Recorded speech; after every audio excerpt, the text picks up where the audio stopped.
bastante tempo e só para poder evitar que vocês não tenham nenhuma dificuldade nesse assunto, já que vamos ter simulado aí na frente, beleza? Então vou começar falando sobre solubilidade e é o seguinte, pessoal, a solubilidade ela vem falar sobre a questão das misturas. Então o que é uma mistura? É o ato ou o efeito de misturar as coisas. Então você pega duas coisas diferentes e vai misturar. Só que aí a gente sempre consegue misturar duas coisas? Fica aí a pergunta e a resposta que vocês já sabem que é não. Nem sempre a gente consegue colocar duas coisas em um único recipiente e essas coisas se misturarem. Eu dei o exemplo aqui da água e do sal, a gente sabe que se a gente colocar água e sal, elas vão se misturar. Mas também tem aqui do outro lado a água e o óleo, que elas não se misturam. E lembrando também que se eu colocar, dependendo da quantidade de sal que eu colocar na minha água, pode ser que ele também não se misture, ok? Então, mas vamos ficar aí com esses dois tipos. Por isso que quando eu falo sobre solubilidade é o seguinte, é a propriedade de uma substância que tem de dissolver a outra substância, ok? Então, olha só, tenho duas substâncias, vamos lembrar o que é substâncias aí. Então, são moléculas que têm uma função, que têm uma característica, que têm uma propriedade, beleza. Aí a água, por exemplo, ela tem uma característica e o sal tem outra característica. Quando eu misturo os dois, quem está dissolvendo quem? Nesse caso, eu tenho a água dissolvendo o sal, ok? Nesse caso do lado de cá, entre o óleo e a água, eu não tenho esse momento de dissolução aí entre um e outro. Então, olha só, quando eu misturo uma substância e quem está em maior quantidade, eu vou chamar ela de solvente, ok? Então, no caso da água e do sal, quem está em maior quantidade é a água, então ela é o meu solvente. E no caso do soluto, que é quem está sendo dissolvido, que no caso é o sal, porque ele está em menor quantidade, foi dissolvido pela substância que está em maior quantidade, ok? Tranquilo esses termos soluto e solvente. E aí, só para poder ficar a diferença aí, ó, nesse caso aqui do sal, o sal ele vai ser o soluto e a água o solvente. No caso do álcool e da água, vai depender da quantidade. Se a água tiver em maior quantidade, ela vai ser o soluto, e se o álcool tiver em maior quantidade, tiver em maior quantidade, vai ser o solvente, ou se o álcool tiver em maior quantidade, ele vai ser o solvente. Mesma coisa que para o bicarbonato. E olha só, repara uma coisa, quando eu misturar todos esses três aqui, eu continuo vendo uma coisa só, ok? E aí, olha a diferença entre misturar água com álcool, se eu misturar água com álcool fica tudo transparente, e de misturar água com areia e com óleo. Eu consigo ver, nesse caso aqui, os componentes, e nesse caso aqui, depois que ele se acalmar, né, que está misturando, eu vou conseguir ver apenas uma única coisa. E aí o que acontece? A gente vai entrar na questão da mistura, que são os dois tipos de mistura. A mistura homogênea versus a mistura heterogênea. Então vamos lá. Uma mistura homogênea é aquela que vemos uma única fase. Então no caso do álcool e da água, seria uma mistura homogênea. A gente faz, lembra, mistura, coloca várias substâncias juntos. Elas vão se misturar a tal ponto de que eu só consigo enxergar uma única coisa. Ok? Então, o nome homogênea vem da palavra igual. Quando eu tenho uma mistura heterogênea, são substâncias que não se misturam. Então, eu vou observar mais de uma fase. Repara, eu consigo ver o óleo, eu consigo ver a água e eu consigo ver a areia. Ok? Então, eu consigo ver fase 1, fase 2, fase 3. Beleza? Olha o exemplo aqui que é muito comum de acontecer quando tem derramamento de óleo lá nas baías ou até mesmo no mar. A gente consegue separar, ver, enxergar a água do mar em relação ao óleo, eles não vão se misturar. Outra característica também que a gente precisa ver é a questão da densidade. Então, a densidade, você já viu essa fórmula aqui, que é a relação entre massa e volume. Então, eu vou dividir a minha massa pelo volume. Só que eu não quero falar só da questão matemática, eu tenho que falar também da questão, vamos dizer assim, qualitativa, sem envolver números. Quando eu falo em densidade, pessoal, abre aspas aí, eu estou falando de peso. Eu costumo falar entre aspas porque não é o termo correto, ok? Mas quando eu penso em densidade, eu tenho que pensar o seguinte, qual é aquele material que tem maior, abre aspas, peso? Então, olha só, quem tem maior densidade, como é que eu calculo essa densidade? A relação massa-volume do meu material. Ele vai ficar na região de baixo. E aquele material que tiver menor densidade, ele vai ficar na parte de cima. Então, toda vez que eu falar de densidade, eu tenho que falar em termos comparativos. Eu posso falar assim, mercúrio tem densidade de valor 5. Isso não vai agregar um sentido. Ok, tem densidade de valor 5. Comparado a quem? Essa densidade, para que eu vou usar essa densidade? Eu preciso dar uma função a esse valor, então eu preciso comparar. Então, por exemplo, assim, se fosse comparar com a água, beleza, então eu tenho mercúrio e água, se a densidade do mercúrio é maior do que a densidade da água, quem vai ficar embaixo? Quem vai ficar em cima?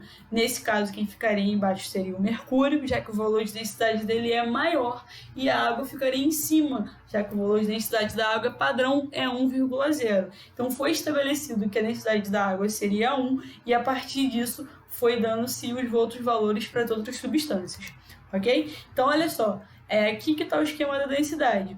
Se a densidade for, aqui temos água como exemplo, se a densidade do material for menor do que da água, ele vai ficar flutuando, e se a densidade do material for maior, ele vai parar no fundo do meu recipiente, ok? Tranquilíssimo isso. Vamos agora falar de uma coisa chamada transformação de estado físico, que vocês provavelmente já estão cansados de saber, mas a gente precisa relembrar porque é sempre bom. Então, os 3 estados da matéria, sólido, líquido e gasoso. E só lembrando uma coisa muito importante, que quando eu falo de matéria, eu estou falando de tudo aquilo que tem massa, ou seja, o que eu posso medir é grama, quilograma, e que ocupa lugar no espaço, ok, pessoal? Então, tem que lembrar, matéria é tudo aquilo que tem massa e ocupa lugar no espaço, e quando eu falo de matéria, eu sou obrigada a falar de energia, que é aquilo que transforma a matéria, ok? E por que eu estou falando disso tudo? Porque a gente vai pegar aqui, por exemplo, uma matéria, que é o sólido. Então, o estado da matéria é no estado sólido. Nesse caso aqui, eu peguei o exemplo da água. Então, eu tenho uns cubinhos de gelo. Então, qual é o estado que está minha água? Está no estado sólido. A matéria está no estado sólido. Beleza. Ela vai passar por uma transformação física, nesse caso, porque ela não vai deixar de ser água em momento nenhum, e vai passar por essa transformação física e vai mudar o estado em que ela está. Ok? Então, ela vai mudar a matéria dela do estado sólido para o estado líquido, para o estado gasoso, ou um para outro e por aí vai. Como que eu vou fazer essa transformação? Utilizando a minha energia. Qual a energia que eu vou usar nesse momento aqui? A energia térmica, porque eu estou aumentando a minha temperatura ou diminuindo a minha temperatura. Então, repara como que a minha temperatura, que é uma energia, vai transformar a minha matéria. Então, por isso que toda vez que eu falo de matéria, eu tenho que relacionar isso com energia, ok? Então, vamos lá os nomes bonitinhos. Toda vez que eu tiver um sólido e eu aumentar a minha temperatura, eu posso sair dele para o estado líquido e eu vou chamar isso de fusão. Se eu permanecer aumentando a minha temperatura, eu vou sair do estado líquido e vou para o estado de gás, que é o gasoso. E o nome disso vai ser vaporização, tem ebulição também, ok? Eu também posso fazer aumento de temperatura em que o meu sólido sai diretamente para o estado gasoso. Um exemplo muito clássico disso é o gás carbônico quando está em gelo seco. O próprio nome já diz, gelo, então está no estado sólido, seco. Esse nome vem pelo fato dele não passar pelo estado líquido, ele sai direto do estado sólido para o estado gasoso. E eu chamo isso de sublimação. Tem outras substâncias que também fazem esse processo de sair do estado sólido e ir para o estado gasoso, ok? E eu estou conseguindo transformar sólido para líquido e líquido para gasoso, ou sólido para gasoso, porque eu estou alterando a minha energia, ou seja, aumentando a minha temperatura, que nesse caso é uma energia térmica. Ok? Agora vamos fazer o contrário, eu vou diminuir a minha energia térmica, eu posso fazer com que o meu estado gasoso ele faça liquefação ou condensação e se transforme num líquido, e o meu líquido possa sair do estado líquido e vá para o estado sólido a partir da minha solidificação, são só os nomes que são dados. E também tem um caso como acontece com a minha temperatura, em que o estado gasoso ele pode passar direto para o estado sólido, mas para isso eu vou precisar resfriar o meu ambiente, fazer a temperatura, uma redução extrema, e juntamente com a minha pressão vou conseguir fazer com que o meu estado gasoso se transforme diretamente para o estado sólido sem passar pelo estado líquido. Ok, pessoal? Tranquilo essa parte, né? E Agora a gente vai mudar um pouquinho mais para física, para a questão de velocidade. Lembrando que esse videozinho aqui é um vídeo de revisão, por isso que eu tô falando as coisas um pouquinho mais rápido. Se vocês quiserem coisas mais detalhadas, tem que voltar nos vídeos anteriores. Só lembrando que variação de velocidade se dá para você calcular a velocidade média, que é esse Vm aqui, você precisa saber a variação de espaço e a variação de tempo. Como que eu sei como é que eu vou fazer a variação de espaço? Então imagina o seguinte, eu estava no ponto zero e eu andei 5 metros. Então qual é o meu espaço inicial? 0 metros, é dali que eu estou partindo, que eu estou contando. Qual é o meu espaço final? Se eu andei 5 metros, então o meu espaço final é 5. Então, olha só, esse S com esse zerinho aqui é minha posição inicial. Então, aqui no lugarzinho desse S0, eu colocaria o 0, porque foi da onde que eu parti. Opa, deixa eu voltar aqui que saiu. E aqui no S, que é a posição final, eu colocaria 5. Então, ficaria 5 menos 0. Mesma coisa para o tempo, eu tenho que fazer esse cálculo para o tempo. Quantos segundos eu demorei para poder sair de o espaço 0 para o espaço 5 metros? Eu demorei 2 segundos para poder fazer isso. Estava correndo, não sei, inventei. Então, olha só, qual é meu tempo? Meu tempo inicial era 0, porque eu estava parado em repouso. E meu tempo final foi 2 segundos, porque foi o tempo que eu demorei para chegar no meu estágio final. E aí vai ficar 2 menos 0, vai dar 2. Vou pegar 5 dividido para 2, vai dar 2,5. Vou calcular minha velocidade. Ou seja, isso significa dizer que eu ando 2,5 metros a cada 1 segundo, ok? Só que nem sempre a gente tem essa velocidade dada em metros por segundo. Às vezes a gente tem isso em quilômetros por hora. É muito comum a gente ver quilômetros por hora, por exemplo, no carro. A gente sempre fala, tá andando a 50 km por hora, olha aquele radar ali que o limite de velocidade é 60 km por hora, você tem que diminuir a velocidade. Como que eu faço para poder transformar metros por segundo para quilômetros por hora? Faz a conta, se o resultado deu em metros segundos e a pergunta está pedindo em quilômetro por hora, você vai multiplicar o seu resultado por 3,6. Se você fez a conta em quilômetro por hora e seu resultado está pedindo em metros por segundo, você pega o seu valor do resultado e divide por 3,6. Molezinha de se resolver e fazer essa transformação. É só fazer a continha de vezes ou dividir que você transforma de quilômetro por hora para metros por segundo ou de metros por segundo para quilômetro por hora. Coisa básica, pessoal. E aí eu vou falar um pouquinho das leis de Newton, que foi a última matéria que a gente viu. E a primeira lei, tem as 3 leis, né? Lei da inércia, princípio fundamental da dinâmica e a lei de ação e reação. A primeira lei é a lei da inércia, que é aquela que fala o seguinte: um corpo, quando está em repouso, tende a ficar em repouso, a não ser que alguma força atue sobre ele. Ou um corpo que está em movimento tende a permanecer em movimento, a não ser que alguma força atue sobre ele. Ou seja, se você está parado, você vai ficar parado. Se você está andando, você vai continuar andando, a não ser que alguém interfira nessa história.